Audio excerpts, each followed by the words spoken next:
This is Marcy Spolier, Chair of the Education and Recreation Committee meeting. I'm calling it to order at 9 a.m. Will the Secretary, Margaret Horton, take the roll? I will try. I'm trying to remember everybody that is in my attendance list. Okay, we have Marcy Spolier. Here.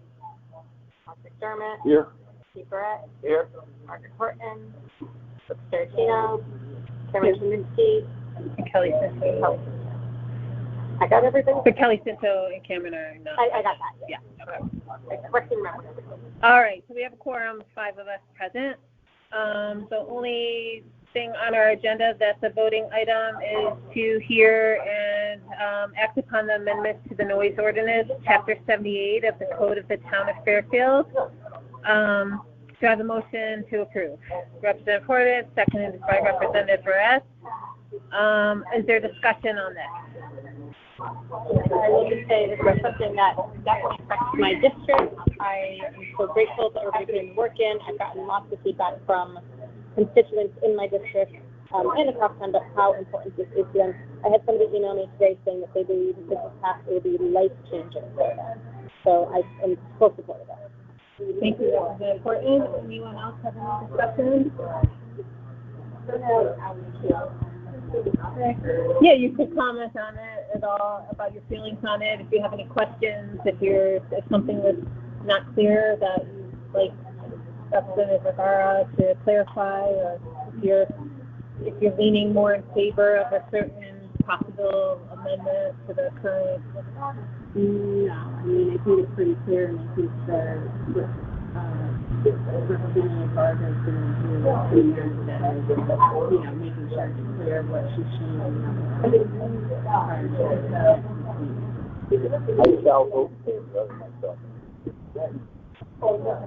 And also, you just curious, just going back to that 1 a.m. incident, right?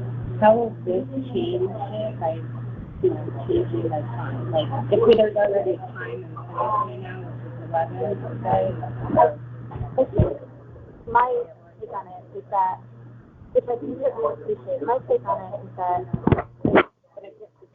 it's been somewhat reluctant to sort of fully enforce it because it's been more of like criminal nature versus like getting a fine kind of.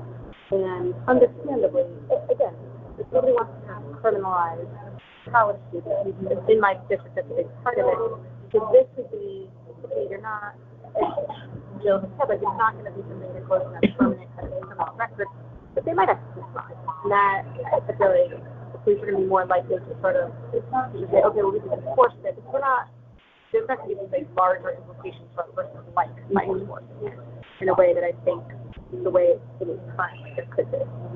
So now it's just, they'll be able to enforce it, but actually be enforcing it more. Like that's the part where it's like right now we're having this ordinance and someone. A big part of it right now, I think, is because of, again, and I thought Jill's presentation was so comprehensive. I think I want to go back and listen to it again.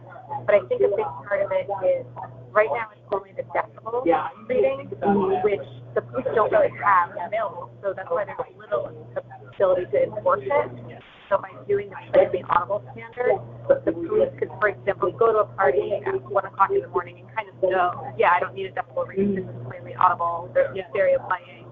Okay, we can enforce this. The college kids or whomever gets this fine versus having criminal. That's my kind of understanding. I agree with I was going to say that. Yeah. I would think that if they warn them at 1 o'clock, if they don't comply with the police warning at 3 o'clock, then they want to have something to do with it. That makes it easier.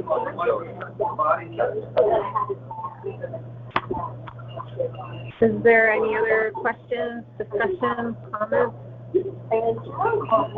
Nope. Hearing none, let's take it to a vote. All those in favor, say aye. Aye. In favor of as it is written right now, but considering act upon the amendments to the noise ordinance. So if you're we're voting on the noise ordinance as presented now. So if you are waiting on amendments, you probably may want to abstain. If enough of the committee pass it now, things to go on the consent calendar if enough committees pass it. No, it has to be unanimous. It has to be unanimous. So it's not going to happen. So probably if you have questions or you're hoping that something in the wording will change, you probably want to abstain. Yeah. So, yep. So that was 4 in favor, 0 opposed, and 1 abstention. So that motion does pass in our committee. All right. Any other business to discuss? Vote on the vote. So what? That was a special meeting, by the way. So, well, that's I don't know. That's not really on the agenda. It is, but it isn't. So okay, yeah. Any other? Do we want to talk at all about? We're not voting on it, but we do have this complete space on the ordinance. But I don't think we need to talk about that now because it's going to be on here for a while. Any other business? I have a question. Yes. Do you require him to show up in person? Oh, versus weather. Yeah. Well, I mean, that was a disaster. correct. On many different levels. I mean, I asked him to be there in person. Nothing so much there where Said that they did there was an emergency. I didn't. I mean, Betsy's on vacation, but I didn't her backup. But, I mean, the town attorney emailed me last week and asked me to put it on with the other appointments, and I was like, I'm just trying to understand it. Some Yeah.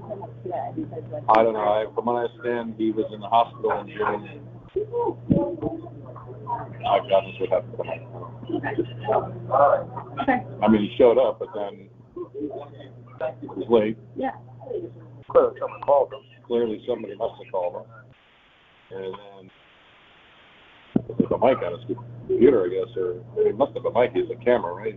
You don't need a mic though. You could call in. they just call in. Yeah. I don't have a mic. Well, Yeah, right. so we'll have to, make sure the word gets out to him for next week. To be or be here. Here, yeah. Honestly, if that happens again, I'll vote again. Even if he shows his face up there. These guys have enough problems getting a quorum at their meetings. They can't vote on anything. They can't, So, I mean, if you're going to, all right, first circumstance, you're in the hospital, I get it. Yeah. This one, Yeah. And nothing. but I'll give him the benefit of the doubt if he shows up next week. Can we talk to him? If we're go back and forth. And, and then we decide how you want to vote. Where's the exchange? Yes. Yep. Motion to adjourn, Representative Porter. Second. All in favor? Motion. Meeting adjourned at 9:08.